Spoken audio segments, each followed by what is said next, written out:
श्री भगवान विष्णु ने गरुण जी को आगे की कथा बताते हुए कहा कि हे गरुण, महान दुख प्रदान करने वाले यम मार्ग के विषय में मैं तुमसे कहता हूँ। मेरा भक्त होने पर भी तुम उसे सुनकर कांप उठोगे।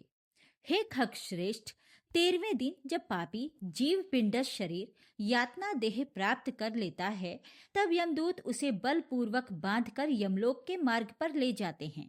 ये मार्ग अत्यंत दुर्गम और भयानक है, जिसकी दूरी लगभग 86,000 योजन है। उस प्रेत को प्रतिदिन रात दिन में लगभग 247 योजन चलना पड़ता है। ये संपूर्ण मार्ग घोर अंधकार से भरा है। यम मार्ग में वृक्ष की छाया नहीं है जहाँ प्राणी विश्राम कर सके। उस यम मार्ग में अन्न आदि भी नहीं है जिनसे कि वो अपने प्राणों की रक्षा कर सके।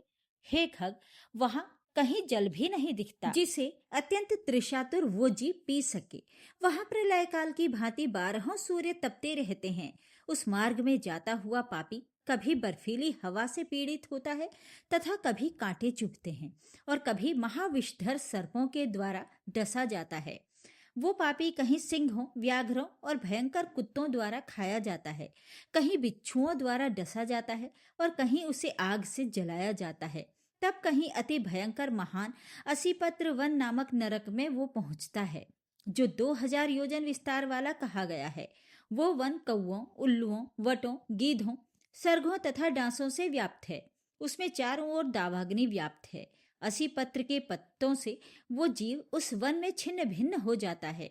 कहीं अंधे कुएं में गिरता है, कहीं विकट पर्वत से गिरता है, कहीं छुरे की धार पर चलता है तो कहीं कीलों के ऊपर चलता है, कहीं घने अंधकार में गिरता है, कहीं उग्र जल में गिरता है और कहीं जोंकों से भरे हुए कीचड़ में गिरता है तो कहीं जलते हुए कीचड़ में गिरता है, कहीं तपी हुई बालुका से व्याप्त और कहीं धधकते हुए ताम्रमय मार्ग, कहीं अंगार की राशि और कहीं अत्यधिक धुएं से भरे हुए मार्ग पर उसे चलना पड़ता है। कहीं अंगार की वृष्टि होती है, कहीं बिजली गिरने के साथ शिलावृष्टि होती है, कहीं रक्त की, कहीं शस्त्र की और कहीं गर्म जल की वृष्टि होती है, कहीं खारे कीचड़ की वृष्टि होती है। मार्ग में कहीं गहरी खाई है, कहीं पर्वत शिखरों की चढ़ाई है और कहीं कंदराओं में प्रवेश करना पड़ता है। वहां मार्ग में कहीं घना अंधकार है तो कहीं दुख से चढ़ी जाने योग्य शिलाएं हैं, कहीं मवाद, रक्त तथा विष्ठा से भरे हुए तालाब हैं। यम मार्ग के बीचों बीच अत्यंत उग्र और घोर वैतरणी नदी बहती है।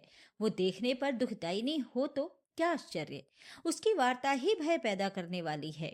वो 100 योजन चौड़ी है। उसमें पीप, मवाद और रक्त बहते रहते हैं।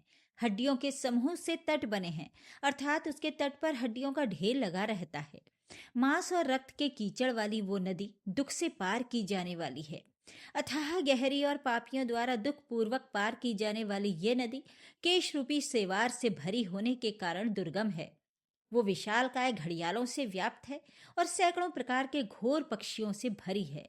हे गरुण, आए हुए पापी को देखकर वो नदी ज्वाला और धुएं से भरकर कढ़ा में रखे घी की भांति खौलने लगती है। वो नदी सुई के समान मुख वाले भयानक कीड़ों से चारों ओर व्याप्त है। वज्र के समान चोंच वाले बड़े बड़े गिद्ध एवं कौवों से घिरी हुई है। वो नदी शिशुमार, मगर, जोंक, मछली, कछुए तथा अन्य मांस भक्षी जलचर जीवों से भरी पड़ी है। उसके प्रवाह में गिरे हुए बहुत से पापी रोते चिल्लाते हैं और हे भाई, हा पुत्र, हा तात, इस प्रकार कहते हुए बार बार विलाप करते हैं। भूख और प्यास से व्याकुल होकर पापी जीव रक्त का पान करते हैं। वो नदी झागपूर्ण रक्त के प्रवाह से व्याप्त महाघोर, अत्यंत गर्जना करने वाली, देखने में दुख पैदा करने वाली तथा भयावह है। उसके दर्शन मात्र से पापी चेतना शून्य हो जाते हैं। बहुत से बिच्छू तथा काले सर्पों से व्याप्त उस नदी के बीच में गिरे हुए पापियों की रक्षा करने वाला कोई नहीं है। उसकी सैकड़ों हजारों भंवरों में पड़कर पापी पाताल में चले जाते हैं। क्षण भर पाताल में रहते हैं और एक क्षण में ही ऊपर चले आते हैं। हे खग, वो नदी पापियों के गिरने के लिए ही बनाई गई है। उसका पार नहीं दिखता। वो अत्यंत दुखपूर्वक तरने योग्य तथा बहुत दुख देने वाली है। इस प्रकार बहुत प्रकार के क्लेशों से व्याप्त अत्यंत दुखप्रद यम मार्ग में रोते चिल्लाते हुए दुखी पापी जाते हैं। कुछ पापी पाश से बंधे होते हैं और कुछ अंकुश में फंसाकर खींचे जाते हैं और कुछ शस्त्र के अग्रभाग से पीठ में छेदते हुए ले जाए जाते हैं। कुछ नाक के अग्रभाग में लगे हुए पास से और कुछ कान में लगे हुए पास से खींचे जाते हैं। कुछ काल पास से खींचे जाते हैं और कुछ कौवों से खींचे जाते हैं। वे पापी गर्दन, हाथ तथा पैर में जंजीर से बंधे हुए तथा अपनी पीठ पर लोहे के भार को ढोते हुए मार्ग पर चलते हैं। अत्यंत घोर यमदूतों के द्वारा मुदगरों से पीटे जाते हुए वे मुख से रक्त वमन करते हुए तथा वमन किए हुए रक्त को पुनः पीते हुए जाते हैं। उस समय अपने दुष्कर्मों को सोचते हुए प्राणी अत्यंत ग्लानि का अनुभव करते हैं और अत्यंत दुखी होकर यमलोक को जाते हैं। इस प्रकार यम मार्ग में जाता हुआ वो मंद बुद्धि प्राणी हा पुत्र, हा पौत्र इस प्रकार पुत्र और पौत्रों को पुकारते हुए हाय हाय इस प्रकार विलाप करते हुए पश्चाताप की ज्वाला में जलता रहता है। वो विचार करता है कि महान पुण्य के संबंध से मनुष्य जन्म प्राप्त होता है। उसे प्राप्त कर भी मैंने धर्माचरण नहीं किया।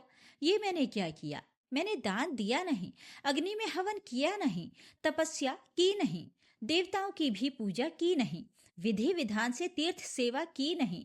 अतः हे जीव, जो तुमने किया है उसी का फल भोगो।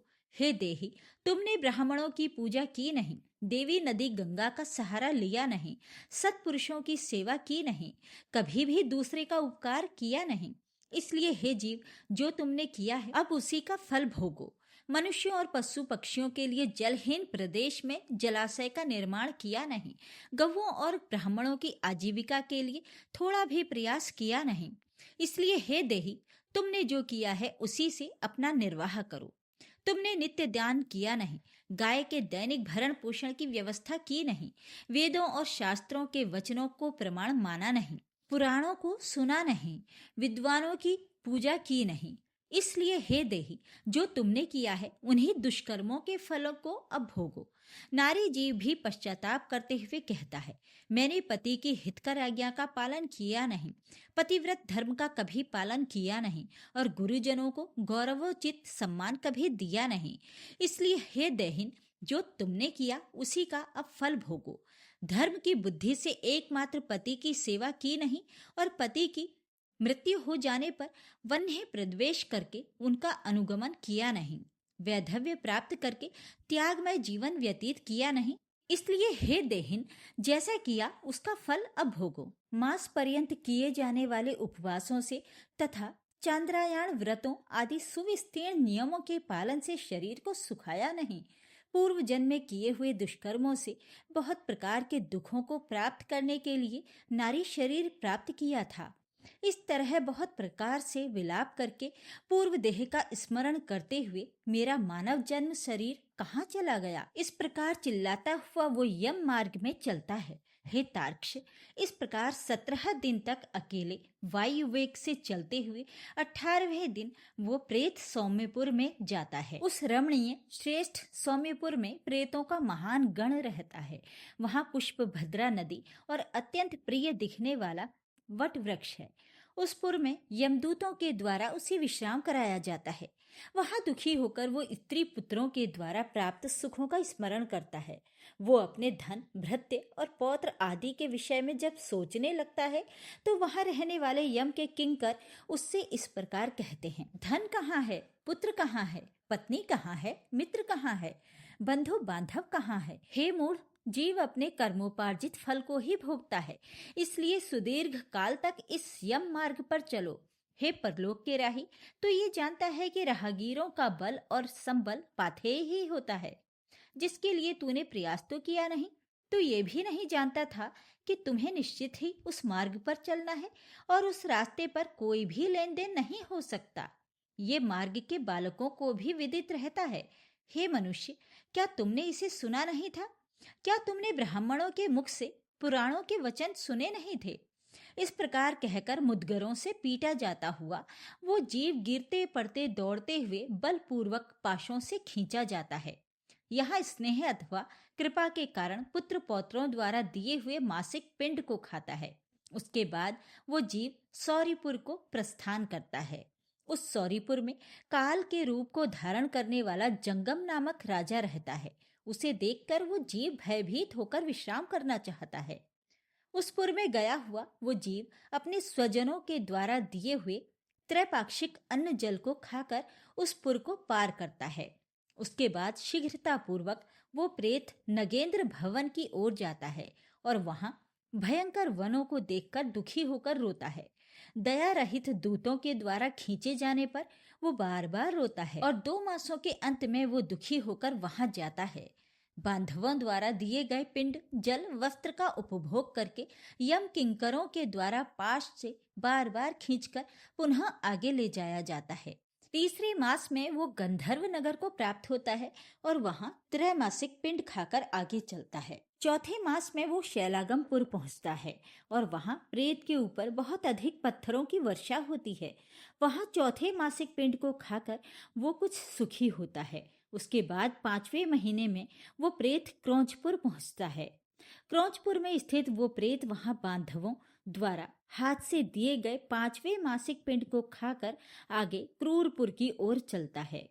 5.5 मास के बाद बांधवों द्वारा प्रदत्त ऊन षाण्मासिक पिंड और घटदान से तृप्त होकर वो वहां आधे मुहूर्त तक विश्राम करके यमदूतों के द्वारा डराए जाने पर दुख से कांपता हुआ उस पुर को छोड़कर चित्रभवन नामक पुर को जाता है, जहां यम का छोटा भाई विचित्र नाम वाला राजा राज्य करता है।